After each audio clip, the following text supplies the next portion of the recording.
कैसे एक अंधी बुढ़िया ने भगवान गणेश को ठग लिया, आइए जानते हैं। इस कथा में एक गांव में एक अंधी बुढ़िया रहती थी। वह गणेश जी की परम भक्त थी। आंखों से भले ही दिखाई नहीं देता था, परंतु वह सुबह शाम गणेश जी की पूजा में मग्न रहती। रोज गणेश जी की प्रतिमा के आगे बैठकर उनकी ध्यान कर ओम गम गणपतये नमः, ओम गम गणपतये नमः। गणेश जी बुढ़िया की भक्ति से बड़े प्रसन्न हुए। उन्होंने सोचा, यह बुढ़िया नित्य हमारा स्मरण करती है। गणेश जी एक दिन बुढ़िया के सम्मुख प्रकट हुए तथा बोले, माई, तुम हमारी सच्ची भक्त हो, हम उससे प्रसन्न हैं।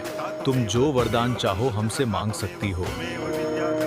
प्रभु, मैं तो आपकी भक्ति प्रेम भाव से करती हूँ, मांगने का तो मैंने कभी सोचा ही नहीं। गणेश जी पुण्य बोले, हम वरदान देने के लिए आए। सर्वेश्वर, मुझे मांगना तो नहीं आता, अगर आप कहें तो मैं कल मांगू। कल आने का वादा करके वापस लौट। बुढ़िया का एक पुत्र बहू थे। बुढ़िया ने सारी बात उन्हें बताकर सलाह मांगी। माँ, तुम गणेश जी से ढेर सारा पैसा मांग लो, हमारी गरीबी दूर हो जाएगी। नहीं माँ, आप एक सुंदर सी पोती का वरदान मांगे, मुझे बेटी चाहिए। बुढ़िया बेटे और बहू की बातें सुनकर असमंजस में पड़ गई। फिर बुढ़िया ने पड़ोसियों से सलाह लेने का मन बनाया। पड़ोसन भी नेक दिल थी। उसने बुढ़िया को समझाया, हाँ, तुम्हारी सारी जिंदगी दुखों में कटी है, अब जो थोड़ा जीवन बचा है वो तो सुख से व्यतीत हो जाए। धन अथवा पोटिए का तुम क्या करोगी? ये दोनों आंखें मांग लो। बुढ़िया और भी सोच में पड़ गई। उसने सोचा, कुछ ऐसा मांग लूं जिससे मेरा बहू व पिक बेटे सबका भला हो। लेकिन ऐसा क्या हो सकता है? इसी सोच में सारा दिन खत्म हो गया। दूसरे दिन गणेश जी पुण्य प्रकट है तथा बोले, आप जो भी मांगेंगे वह हमारी कृपा से हो जाएगा, ये हमारा वचन है। गणेश जी के पावन वचन सुनकर बुढ़िया बोली,